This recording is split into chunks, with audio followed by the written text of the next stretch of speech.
Empire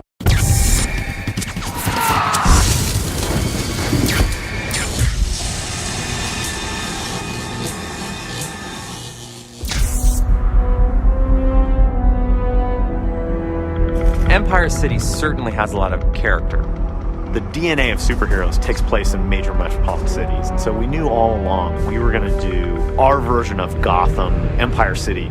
Real cities are dirty, they're grimy, they've got clutter, they've got garbage in every corner. We started talking about the city breathing, the city groaning, the buildings crumbling off in the distance as music. Like, what would that sound like?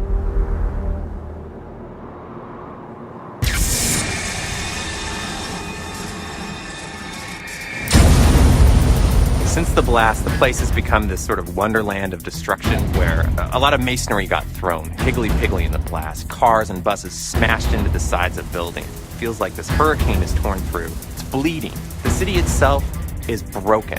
It's foul. We wanted the city to feel like there was despair around. So if you see people walking down the street, they don't look very happy because they aren't. And it really gives the city a feeling of life. The city's actually reactive to who you are in the world. If you choose to be a nice guy and win the love of the people, I know you can heal him. You'll actually see the city get cleaner and kind of repair itself a little bit. And that's pretty crazy.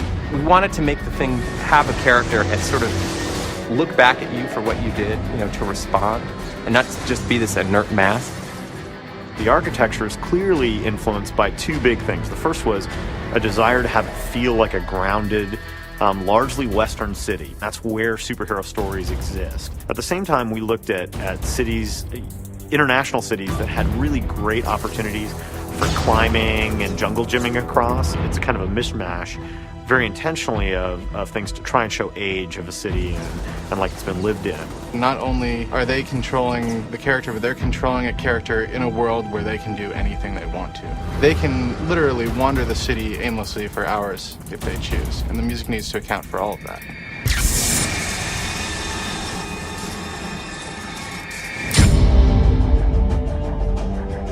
It's been really important for us to approach the music like sound design, to really capture the spirit, the voice of Empire City.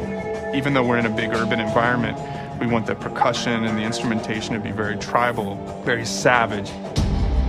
One of the first things in this game that I was also approached about, which I've never seen in any other game, but I've never had to do either, was to score things in two different ways, depending on where you are in the game or how you're doing. You can choose to be a hero or an anti-hero, and the music needs to echo that. That was fantastic. There's an edgy, punchy, kind of dark and very thoughtful component to the music. The ambient music is meant to be bleeding out of this broken city, this city that's sort of been bombed out and is hurting. And so much of the music is really meant to meld with the sound design and almost become indistinguishable from it. Initially, when we were hearing that the city was kind of alive, and how we would do that musically and sound design to blend those two worlds, I had two ideas in mind. First one was to go out and do some street recording. The second part was to do a custom sampling session. You want it to be orchestral, but you don't want it to be John Williams. You want it to have, a little bit more of an urban quality to it. We were sort of driven by kind of an industrial feel, a lot of percussion.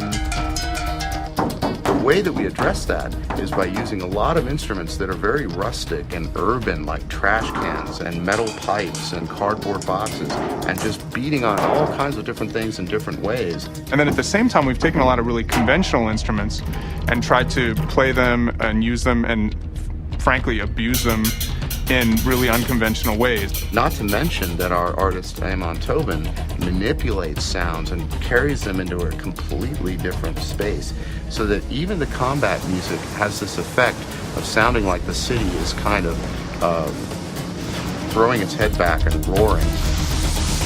The thing that's really different about Infamous is the level of density we have in the city. It makes it a much more enjoyable environment to play in. We want the whole thing to be an immersive experience. You experience the city more than just hear it or feel it or play it. It's the combined efforts that really make Infamous something special in terms of the whole package.